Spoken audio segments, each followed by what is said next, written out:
प्रधानमंत्री नरेंद्र मोदी से लेकर मुख्यमंत्री योगी आदित्यनाथ सभी बार बार समाजवादी पार्टी को गुंडा राज, माफिया राज करके घेर रहे हैं। ऐसे में गौरव भाटिया जी, जब आप अपराधियों को टिकट देते हैं तो उसको कैसे डिफेंड कीजिएगा?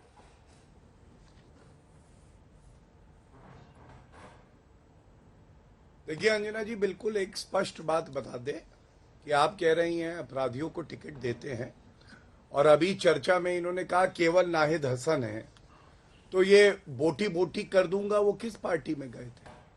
वो समाजवादी पार्टी में ही गए थे। एक दाऊद अहमद हैं, उनके खिलाफ योगी जी की सरकार ने कार्रवाई करी, 100 करोड़ की उनकी संपत्ति थी, उसको जब्त किया, इन्होंने टिकट दे दिया। इसका मतलब एक संदेश देना चाह रहे हैं, तुम आतंक फैलाओ, दंगे करो और हम जो है तुम्हें संरक्षण देंगे, हम पीछे हैं, ये अखिलेश यादव कहते हैं।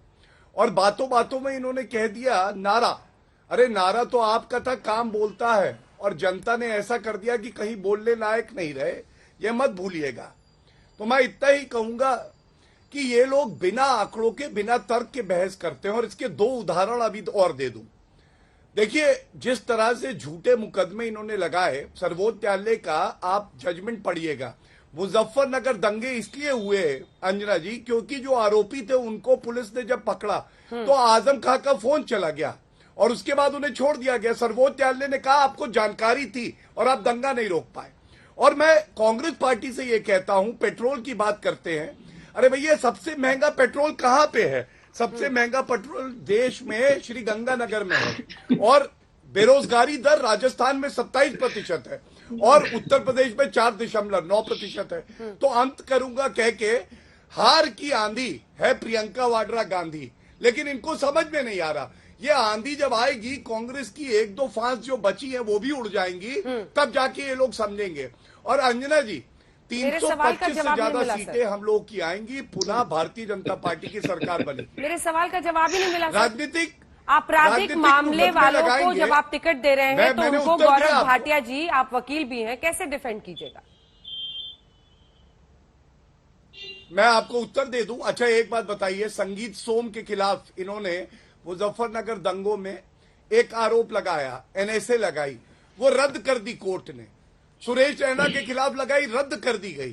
ठीक है, उसके अलावा मैं आपको सबसे अहम बात बताता हूं, इनकी 5 साल सरकार रही, 2013 में दंगे हुए, 17 तक इनकी सरकार थी। आप बताइए किसी पे दोष सिद्ध हुआ? लेकिन गायत्री प्रजापति पे बलात्कार का दोष सिद्ध हुआ, जो कैबिनेट मंत्री थे सपा की सरकार में, उसको हटाया था आधे मुख्यमंत्री ने, और 5 दिन बाद दोबारा बनाना पड़ा था। अंजना जी, दोष सिद्ध हुआ बलात्कार का।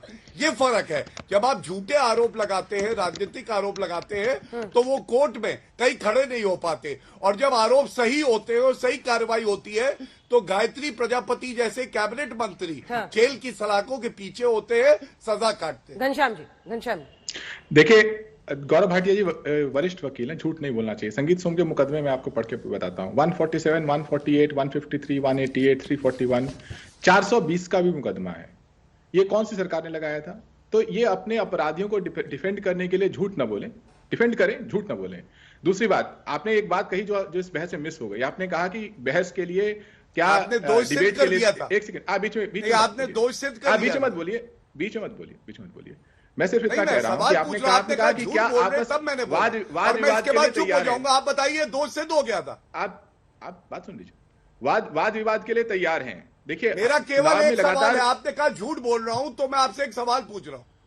नहीं, आप सवाल मत पूछिए, वो अंजना जी का काम है, आप अपना जवाब दीजिए ना। आप जवाब दीजिए, मुझे अपनी बात पूरी करने दीजिए। बहुत संक्षिप्त में कहूंगा। ठीक है, मैं आपसे रिस्पांस ले लूंगी। गौरव जी, मैं रिस्पांस ले लूंगी, पूरा करने दीजिए। बहुत संक्षिप्त में कहूंगा। देखिए, आपने कहा कि वाद विवाद होना चाहिए। चुनाव में लगातार एक तरीके का वाद विवाद हो रहा है। हम इनके हर बात का जवाब दे रहे हैं, लेकिन ये हमारी कुछ बातों का जवाब नहीं दे रहे। हमने कहा हम IT सेक्टर में 22 लाख युवाओं को रोजगार देंगे।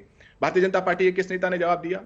हमने कहा 1 करोड़ गरीब परिवारों को पेंशन देंगे 18,000। भारतीय जनता पार्टी के किस नेता ने जवाब दिया?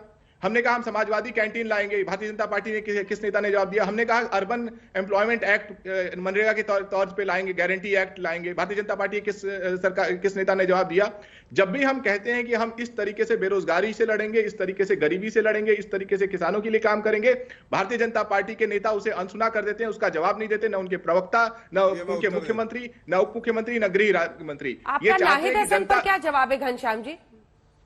मेरा जवाब स्पष्ट है उन्होंने अपना पर्चा भरा है, भारतीय जनता पार्टी अपने आरोप लगा रही है, वो आरोप जनता के सामने है। हम इनकी तरफ भाग नहीं रहे। हम ये नहीं कह रहे कि ये आरोप राजनीति से प्रेरित है, इससे प्रेरित है। उनके ऊपर आरोप लगे हैं, वो अपने आरोप का बचाव करेंगे और उनके आरोप जनता के कटघरे में भी हैं और अदालत के कटघरे में भी हैं। लेकिन कम से कम ये झूठ तो नहीं कह रहे कि संगीत सोम के ऊपर 420 का मुकदमा नहीं लगा हुआ है।